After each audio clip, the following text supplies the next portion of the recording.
Bon, alors, Maud Koffler, hier soir, vous étiez devant votre poste de télévision et vous avez regardé l'émission de France 2 pendant 1h30. Alors, l'émission était intitulée, déjà c'est intéressant, « Sommes-nous tous racistes ?» Vraie question métaphysique.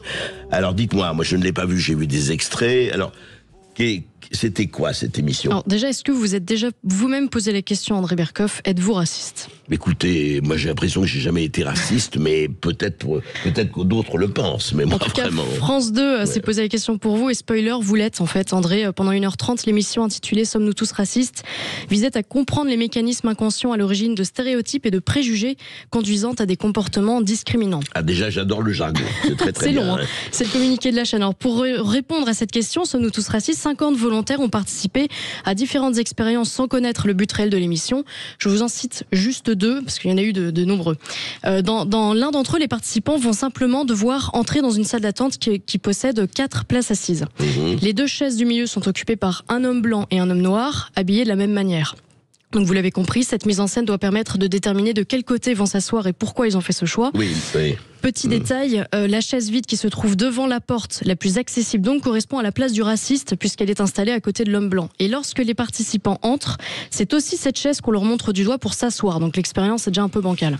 Oui, légèrement. Oui. Deuxième exemple, un vol de vélo à Paris. En fait, le premier comédien blanc scie le cadenas du vélo. Les passants regardent, s'interrogent une demi-seconde, mais passent leur chemin. Ensuite, c'est un comédien maghrébin de scier le cadenas. Et là, les passants s'arrêtent, l'interrogent, puis appellent carrément la police. Alors je ne nie pas qu'il puisse y avoir du racisme dans cette intervention, on n'est pas dans la tête des gens, à part France 2 apparemment, mais ce que l'émission ne prend pas en compte, ce sont maintenant les vrais chiffres du ministère de l'Intérieur, puisqu'en 2022, les 70% des vols commis en Ile-de-France l'étaient par des étrangers. Alors je vous laisse libre d'en tirer la conclusion que vous voulez, mais je suis pas sûre que les équipes de l'émission aient intégré cette information dans leur logiciel, donc si on peut les aider entre confrères, hein, André. Pour terminer, même s'il y aurait 1000 choses à dire sur cette émission, France 2 a fait intervenir Maboula Soumaoro, une militante antiraciste qui a participé au camp décolonial interdit aux Blancs en 2017. Est-ce que vous vous en souvenez, André? Oui, tout à fait. Et elle y Il disait... était effectivement, et s'était mis interdit aux Blancs. Exactement, et elle y disait ceci.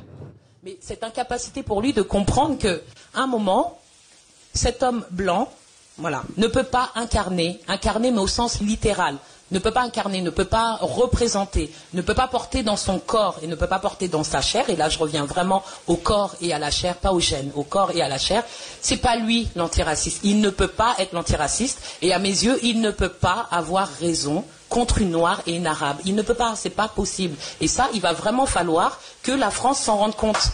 Il va vraiment falloir que la France s'en rende compte. Voilà, donc sommes-nous tous racistes? Non, et heureusement. Sommes-nous tous des imbéciles? Ça mériterait largement une seconde émission. Et je voudrais juste conclure en disant que le sujet du racisme est bien trop important pour être traité avec ce genre de mise en scène.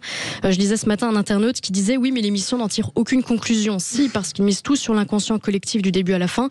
Et qu'à la fin, précisément, on se demande si le fait de préférer les dragibus roses aux dragibus noirs, c'est du racisme. Donc, enfin voilà, c'est juste pour souligner l'absurde, en tout cas, de cette émission qui ne rend pas vraiment service à la cause.